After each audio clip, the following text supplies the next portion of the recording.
Bonjour, bienvenue au potager en 6 mètres carrés. On va voir aujourd'hui comment bien utiliser son paillis. Là, vous pouvez voir là qu'il y a vraiment pas mal de paillis.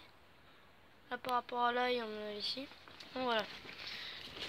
Donc le paillis, en fait, ce que j'appelle du paillis, moi, ce que j'utilise personnellement, c'est de la tonte de gazon sèche. Voilà, là, il y a de la tonte de gazon et voilà, il y a quelques feuilles en fait séchées. Là, c'est les feuilles de bambou et il y a des feuilles séchées aussi. Donc voilà. Donc moi, ce que j'utilise, c'est comme je vous ai dit, de la tonte de gazon. Alors, vous pouvez voir, on peut vraiment en mettre une grosse épaisseur. Bon, là, vous pouvez voir, c'est les radis blancs là, qu'on avait semés. Ils ont vraiment super bien poussé. Franchement, la culture est super simple et on verra les résultats. Donc voilà, on peut bien voir qu'il y a vraiment une bonne couche de paillis là. Hop, on n'est pas au fond encore. Voilà. Ce que ça fait. Là, j'ai à peu près 5 cm de paillis. Partout, j'ai à peu près 5 cm. Voilà, là sur les navets, ils ont pas trop bien poussé, ils ont pas trop bien pris, mais pourtant normalement c'est un légume très facile, mais on verra par la suite en fait. Donc on verra bien. Donc voilà. Donc du paillis ici. Et du paillis là. Vous pouvez voir que j'ai repiqué mes salades là qui avaient germé.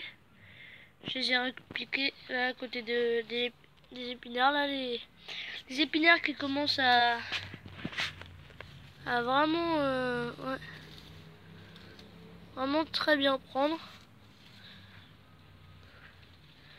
Et alors là, j'en ai un autre tout petit en fait, bah, il prendra très bien.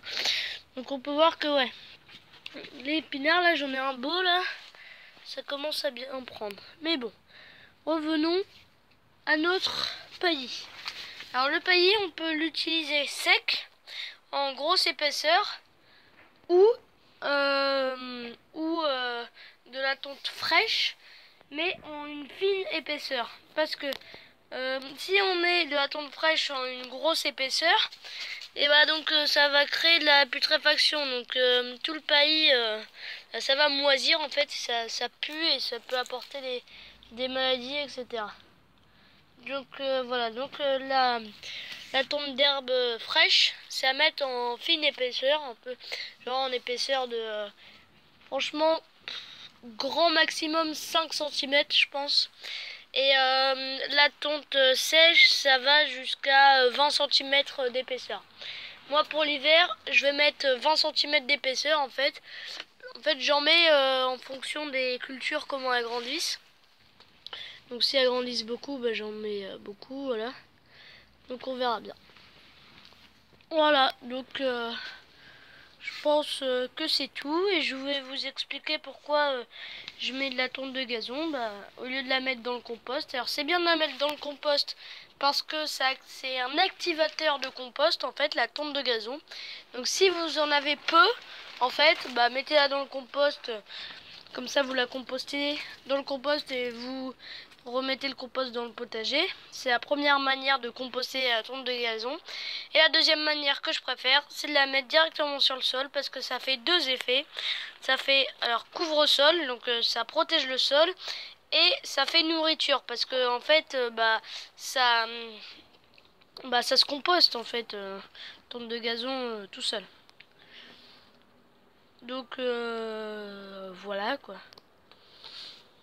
On verra après. Et donc moi personnellement je la mets comme ça là sur ma terre. C'est superbe pour l'hiver.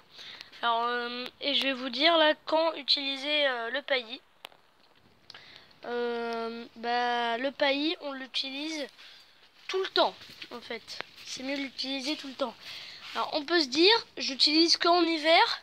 Parce qu'en hiver il fait froid et du coup en fait ça gèle la terre, ça gèle toute la vie de la terre en fait.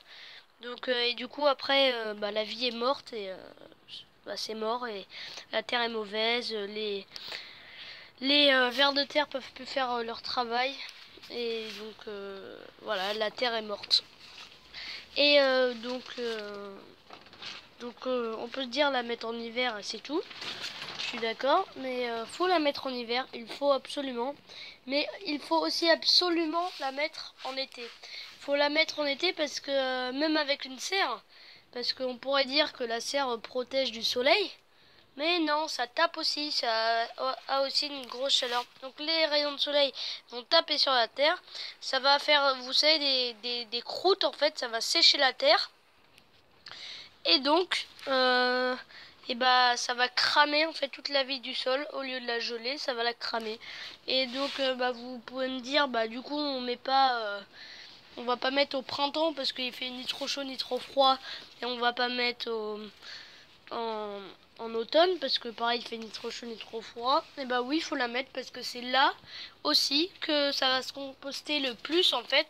Et là, ça va faire de la matière organique. Voilà. Vous pouvez la mettre peut-être en plus faible épaisseur, mais moi je laisse comme ça parce que ça laisse active tout le temps la vie dans le sol, les vers de terre, tous les microbes en fait, ça les laisse tout le temps actives. Voilà.